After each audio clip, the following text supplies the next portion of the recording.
என் பெயரும் மேலான தமிழ் பெருங்குடி மக்களே, உங்கள் அனைவருக்கும் மேலரசம்பட்டு சமூகத்தின் பணிவான வணக்கங்கள்.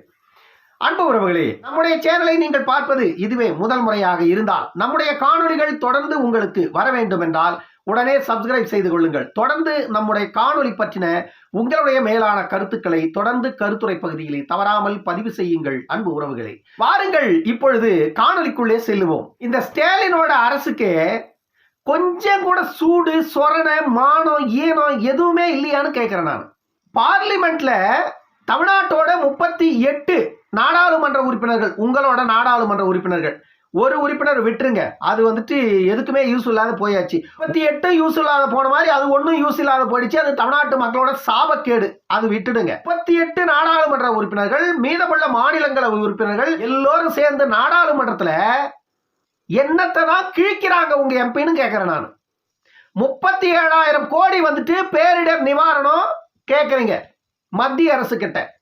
37,000 கோடி மற்ற மாநிலங்களுக்கு இவ்வளவு பெரிய பேரிடர் நடந்திருந்தா இந்த மாதிரி பார்லிமெண்ட்ல கத்திருக்க மாட்டாங்க. அந்த மாநிலத்தின் முதலமைச்சர் முறையோடு போயிட்டு மத்திய அரசு அணுகி எப்படி அந்த நிதியை பெறணும் அது மாதிரி பெற்றிருப்பாங்க.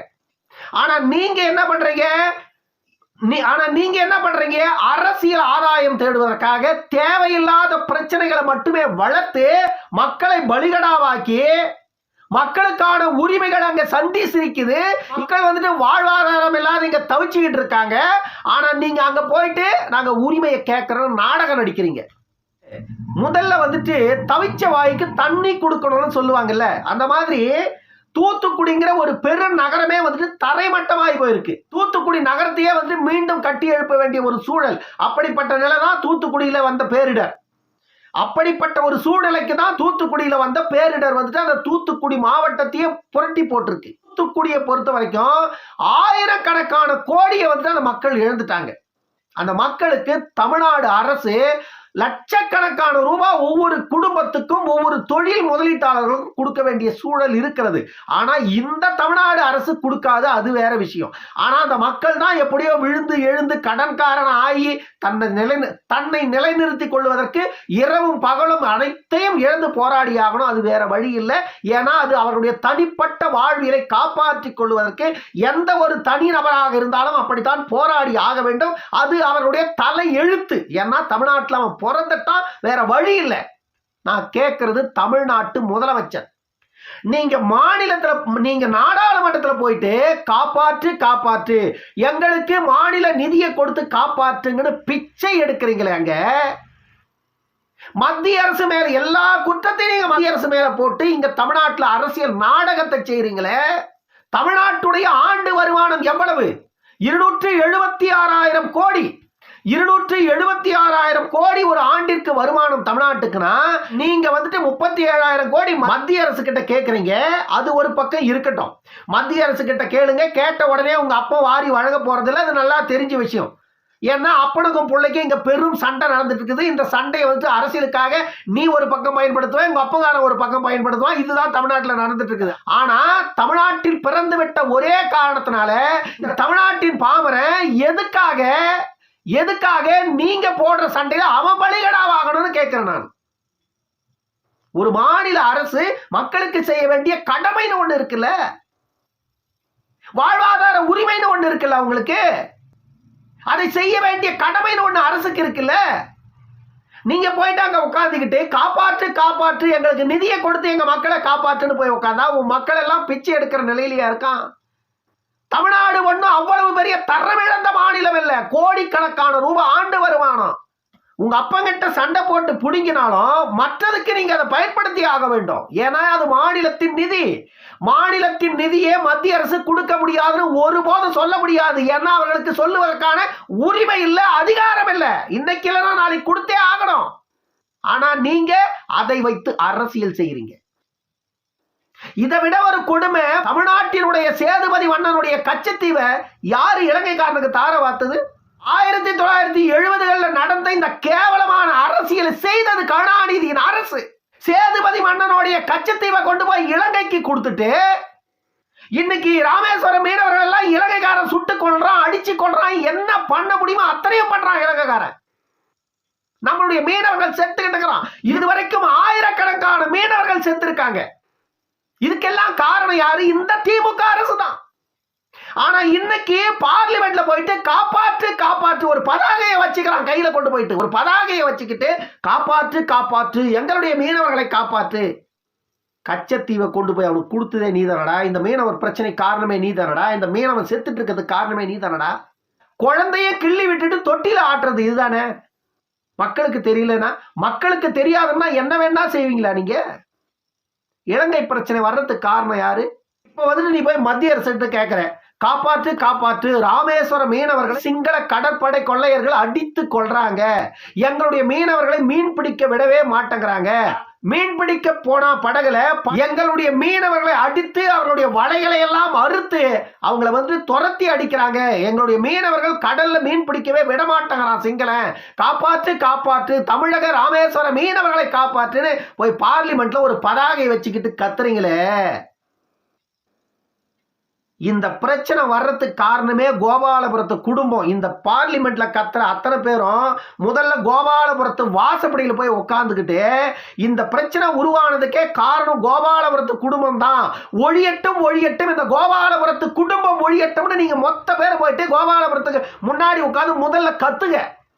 கோபாலபுரத்து குடும்பம் கொஞ்சம்னா தலையில ஏத்திக்கிட்டு திருந்தட்டும். இதையெல்லாம் விட்டுவிட்டு அரசியல் நாடகம் நடிக்கிறீங்க. வரப்போறது பார்லிமெண்ட்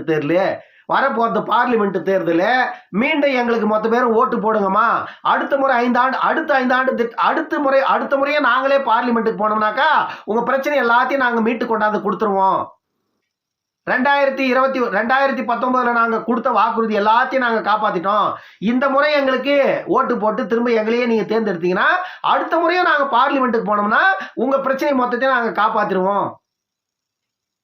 எவ்வளவு பெரிய அரசியல் நாடகம், எவ்வளவு பெரிய அரசியல் நாடகம். தமிழ்நாட்டு மக்களின் சாபக்கேடு திராவிட கட்சிகளின் ஆட்சி. தமிழ்நாட்டு மக்களின் சாபக்கேடு திராவிட கட்சிகளின் ஆட்சி.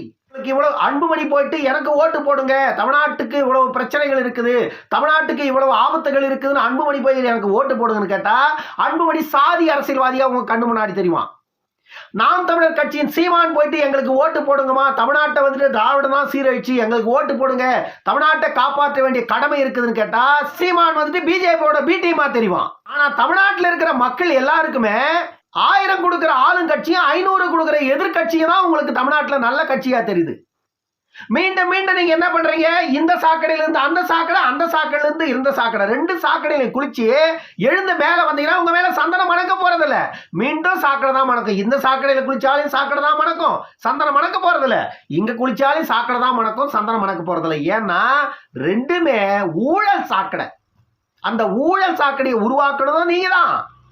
அந்த ஊழல் சாக்கடையை ஒரு நாளைக்கு அகற்றணும்னாலும் அது உங்களால தான் முடியும். எவ்வளவு பெரிய அநியாய அரசியல் செய்யறாங்கன்னு பாருங்க. இதை விட ஒரு கொடுமை கிளாம்பாக்கம் பேருந்து நிலையம். கிளாம்பாக்கம் பேருந்து நிலையத்துல மக்கள் வீதியில உட்கார்ந்துக்கிட்டு போராட்டம் பண்றான். காரணம் என்னடா பார்த்தா 6 மணி நேரம் அந்த பஸ் ஸ்டாண்டுக்கு பஸ் வரல, ஒரு பஸ் கூட. அது ஒரு பேருந்து நிலையம், அதுவும் மாநகராட்சி பேருந்து நிலையம், சென்னை மாநகராட்சியோட பேருந்து நிலையம். அது ஒரு பேருந்து 6 மணி நேரம் பஸ் உள்ள வரலன்றான். பஸ்ஸுக்காக காத்திருந்த மக்கள் எல்லாம் வீதியில உட்கார்ந்துக்கிட்டு போராடுறான். பேருந்து நிலையத்திற்கான கட்டமைப்பை சரியாக பூர்த்தி செய்ய முடியாத ஒரு அரசாது. மக்களின் போக்குவரத்தை உறுதி செய்ய முடியாத அரசாது. சரியான வழித்தடங்களை, சரியான கட்டமைப்பு வழித்தடங்களை உருவாக்காமல் பேருந்து நிலையத்தை அவசரமாக திறந்து வைக்க வேண்டிய அவசியம் இந்த கையாலாகாத திராவிட அடிமை அரசுக்கு என்ன வந்தது? இந்த திருட்டு திராவிட அரசுக்கு என்ன வந்தது? இப்ப பாதிக்கப்பட்டது யாரு? மக்கள். இதை விட ஒரு கொடுமை, தனியார் பேருந்துகள் கூட கோயம்பேடு பஸ் ஸ்டாண்ட்ல நிறுத்தக்கூடாது அப்படின்னு சொல்லிட்டு தனியார் பேருந்துகள் எல்லாம் இங்கு நிறுத்தக்கூடாதுன்னு சொல்லிட்டு எல்லாத்தையும் விரட்டி அடிச்சிருக்காங்க திமுகவோட கவர்மெண்ட். கோயம்பேடு பஸ் ஸ்டாண்ட்ல இருந்து தனியார் பேருந்து உரிமையாளர்கள்லாம் போயிட்டு சென்னை உயர்நீதிமன்றத்தில் ஒரு வழக்க போடுறாங்க. இந்த வழக்கின் தீர்ப்பு எப்படி வந்திருக்குதுன்னா, தனியார் பேருந்துகள் எல்லாம் இனி கோயம்பேடு பஸ் ஸ்டாண்ட்ல இருந்தே இயங்கலாம் அப்படின்னு சொல்லிட்டு சென்னை உயர்நீதிமன்றம் தீர்ப்பை கொடுத்துருச்சு. தமிழ்நாடு அரசுக்கு இதை விட ஒரு கேவலம் வேணுமா? எந்த ஒரு மக்களின் நன்மை சார்ந்த விவகாரமா இருந்தாலும் நீதிமன்றம் தலையிட்டு அதற்கான தீர்வை கொடுக்கணும்னா அரசு என்ன புடுங்கிறதுக்காக இருக்குன்னு கேட்கிறேன். யாருக்கு அரசு? மக்கள் பிரச்சனை இல்லாமல் வாழ்வதற்கு தான் மக்களாட்சியை கொண்டு வந்தது. மக்களால் உங்களிடம் கொடுக்கப்பட்ட ஆட்சி அதிகாரம் மக்களுக்கு எதிராக செயல்படுத்துவதற்கு உங்களுக்கு எதற்கு அந்த அதிகாரம்? கையாலாகாத அரசு டுபாகூர் திமுக அரசுன்னு சொன்னா திமுக காரன் அப்படியே கொக்கரிக்கிறான். எதுக்குடா கொக்கரிக்கிறீங்க? உங்க அரசோட லட்சணம் அந்த மாதிரி இருக்கு. கொலை பண்றது, கொள்ளையடிக்கிறது, இதை தாண்டி இந்த அரசு என்னத்துல சாதிச்சிருக்கு? நான் நிறைய ஆக்ரோஷமா பேசுறேன்னா அதுக்கு காரணம் இந்த மாதிரியான அநீதிகளை எல்லாம் பார்க்கும் பொழுது என்னையும் அறியாத பேச சொல்லுது. என்ன அரசாங்கம் கருணாநிதி குடும்பத்திலே இல்ல, தமிழ்நாட்டு மக்களுடையது. நாட்டினுடைய ஒரு ஆண்டின் வருமானம் 276,000 கோடி ரூபாய் தமிழ்நாட்டுக்கு ஆண்டு வருமானம். இந்த 276,000 கோடி ரூபாய் ஆண்டு வருமானத்தை வச்சுக்கிட்டு என்னத்தை தான் செஞ்சிருக்கீங்க மக்களுக்கு? மக்களுக்கான அடிப்படை உரிமைகளை கூட உங்களால சரியா செஞ்சு கொடுக்க முடியலன்னா இந்த அரசுக்கு என்ன வேலைங்கன்னு கேட்கிறேன். போக்குவரத்து வசதி அப்படிங்கறது அவ்வளவு சாதாரணமா நம்ம கடந்து போயிட முடியாது. ஒவ்வொருவரும் பயணம் செய்யும் பொழுது இங்கிருந்து அங்கு, அங்கிருந்து இங்கு, இங்கிருந்து அங்கு பயணம் செய்யும் போது இதற்கு இடையில் இருக்கின்ற அந்த மணி இருக்கிறது இல்லையா, அந்த நேரம், அது ஒவ்வொருவருக்கும் அவ்வளவு முக்கியமானது. 6 மணி நேரம் ஒருத்தன் சென்னையில இருந்து மதுரைக்கு போனோம்னா அவனுக்கு நேரமே 6 மணி நேரம் தான் வேணும். ஆனா அந்த 6 மணி நேரம் அவன் பஸ் ஸ்டாண்ட்ல உட்கார்ந்து காலத்தை கழிச்சிருக்கான்னா அவனுக்கு எவ்வளவு கோபம் வந்திருக்குன்னு பாருங்க.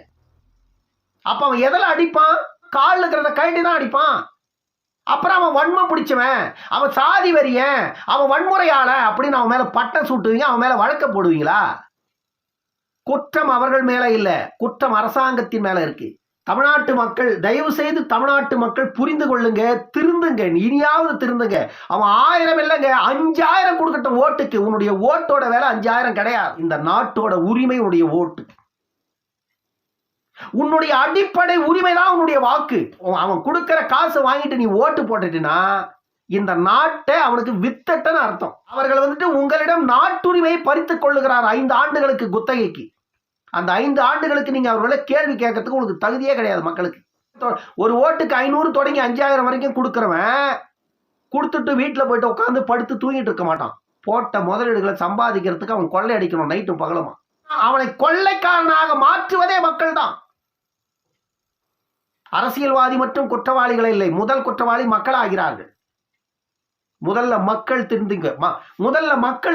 மக்களுக்கான அடிப்படை உரிமைகள் எல்லாம் இந்த நிலையில் இருக்கிறது என்பதனாலதான் எனக்கெல்லாம் இவ்வளவு ஆதங்கம் வருகிறது, இவ்வளவு கோபம் வருகிறது. நான் என்னையும் அறியாமல் இவ்வளவு ஆவேசமாக பேசுவதற்கு காரணம் கோபம். மக்களுக்கான உரிமைகளை அதிகாரம் பெற்ற அரசு மறுக்கிறது, அதை தவறான திசையில் எடுத்து செல்லுகிறது என்றால் ஏன் கேள்வி கேட்க கூடாது? இந்த குரல் ஒவ்வொரு சாமானிய மக்களிடமிருந்து எழ வேண்டும். உங்களால இந்த மாதிரி பேச முடியாது. வாக்கு பேசட்டும், உங்களுடைய வாக்கு பேசட்டும். இந்த திராவிட கட்சிகளுக்கு வாக்கே அளிக்க கூடாது வாழ்நாளில் என்ற முடிவுக்கு வாருங்கள்.